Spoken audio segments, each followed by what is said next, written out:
ఐపీఎల్లో royal Challengers Bengaluru జట్టు తొలిసారి విజేతగా నిలిచింది.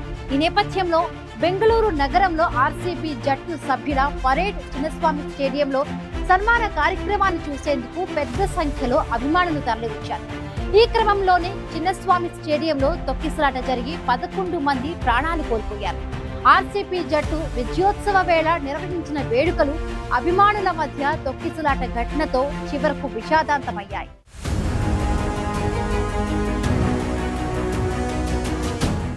ఐపీఎల్లో రాయల్ ఛాలెంజర్స్ బెంగళూరు జట్టు తొలిసారి విజేతగా నిలిచింది.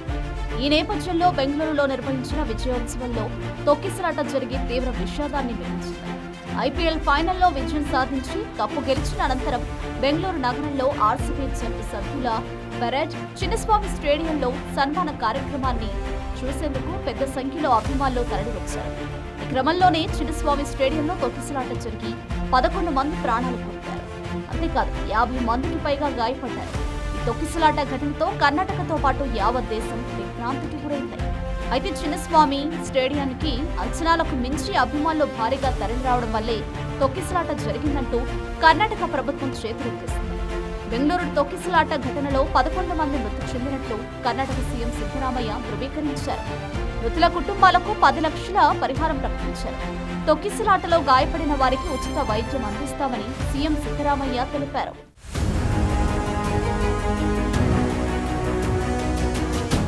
వాస్తవానికి బెంగళూరు చిన్నస్వామి స్టేడియం సామర్థ్యం 35,000 మాత్రమే. అయితే ఆర్సీబీ జట్టు సభ్యుల సన్మాన కార్యక్రమానికి దాదాపు 2 లక్షల మంది వచ్చారని స్వయంగా సీఎం సిద్ధరామయ్య తెలిపారు. తొక్కిసలాట ఘటనపై న్యాయ విచారణకు ఆదేశించారు సీఎం సిద్ధరామయ్య. ఇందుకోసం విచారణ కమిషన్ కు 15 రోజుల గడువు విధించారు. అయితే ఈ తొక్కిసలాట ఘటనకు బాధ్యులెవరనే విషయం పక్కన పెడితే వారి నిర్లక్ష్యం కారణంగా జరగాల్సిన నష్టం ఆల్రెడీ జరిగింది. బెంగళూరు తొక్కిసలాట తర్వాత Karnataka CM Siddaramaiah deputy CM DK Shivakumar రాజీనామా చేయాలని బీజేపీ సీనియర్ నేత ఆర్ అశోక్ డిమాండ్ చేశారు. తొక్కిసలాటలో జరిగిన మరణాలు రాష్ట్ర ప్రయోజిత హత్యలని అశోక్ ఆరోపించారు. సిద్ధరామయ్య డీకే శివకుమార్ మధ్య ఉన్న కోర్టువారు వల్ల ఈ ఘటన జరిగినట్లు అనుమానాలు ఉన్నాయని ఆర్ అశోక్ ఎక్స్ లో పోస్టు చేశారు. దీంతో ఈ తొక్కిసలాట ఘటనపై రాజకీయ దుమారం మొదలైంది. ఓవైపు బీజేపీ, మరోవైపు కాంగ్రెస్ ఈ ఘటనకు మీరే కారణమంటూ పరస్పర ఆరోపణలు చేసుకుంటున్నాయి.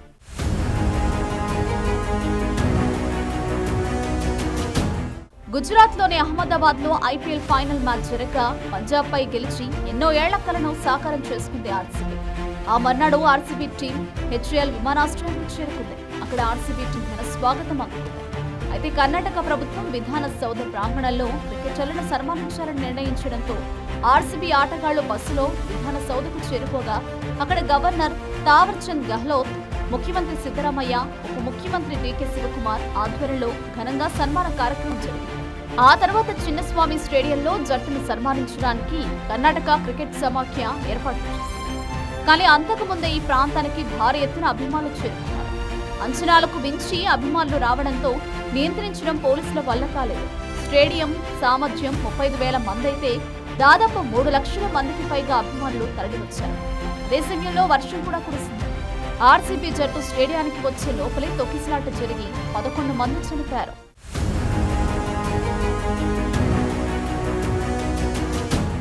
బెంగళూరు చిన్నస్వామి స్టేడియంలో తొక్కిసలాట ఘటనకు కారణం ఏంటనే దానిపై భిన్నాభిప్రాయాలు వ్యక్తమవుతున్నాయి. ఆర్సీబీ టీం విక్టరీ పరేడ్ నిర్వహించడంలో గందరగోళం, ఉచిత పాస్లో రద్దీ తొక్కిసలాటకు దారితీసిన ప్రధాన కారణాలుగా పోలీసులు తెలిపారు.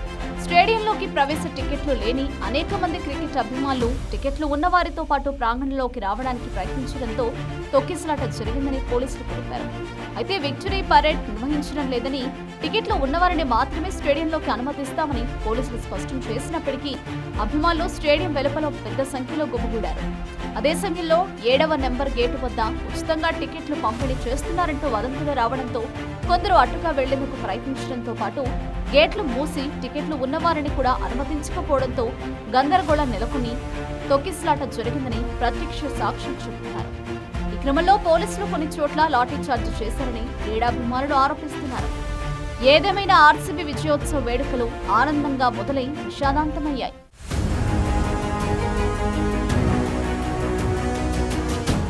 ఆర్సీబీ విజయోత్సవ పెరేడ్ వేళ బెంగళూరులోని చిన్నస్వామి స్టేడియం వద్ద జరిగిన తొక్కిసలాట ఘటనపై పోలీసులు దర్యాప్తును వేగవంతం చేశారు. ఈ క్రమంలోనే రాయల్ ఛాలెంజర్స్ బెంగళూరు జట్టు మార్కెటింగ్ హెడ్ నిఖిల్ సోసాలను అరెస్టు చేశారు. ముంబైకి వెళుతుండగా బెంగళూరు ఎయిర్పోర్ట్ లో అరెస్టు చేసి విచారణకు తరలించారు.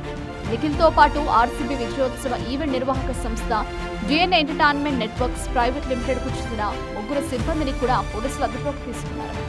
ఆర్సీబీ టీం మేనేజ్మెంట్ నిఖిల్ కీలక బాధ్యతలు నిర్వర్తిస్తున్నారు. ఈ విజయోత్సవ ఈవెంట్ ను కూడా డిఎన్ఏ సంస్థతో కలిసి ఆయననే సమన్వయం చేసినట్లు పోలీసులు చెబుతున్నారు.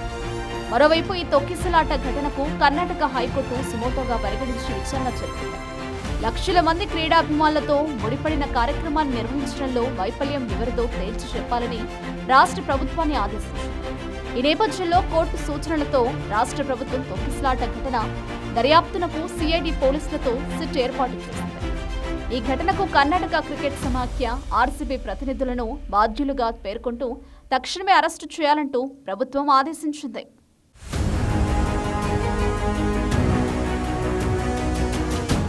బెంగళూరు తొక్కిసలాట ఘటనకు బాధ్యులు ఎవరనేది కర్ణాటక ప్రభుత్వం ఏర్పాటు చేసిన న్యాయ విచారణ కమిషన్ సిట్ త్వరలోనే తేల్చడం ఖాయం. అయితే ఈ ఘటనకు కారణమైన వారిపై కఠిన చర్యలు తీసుకోవడంతో పాటు భవిష్యత్తులో ఇలాంటి ఘటనలు రిపీట్ కాకుండా చూడాల్సిన బాధ్యత ప్రభుత్వంపైనే ఉంది.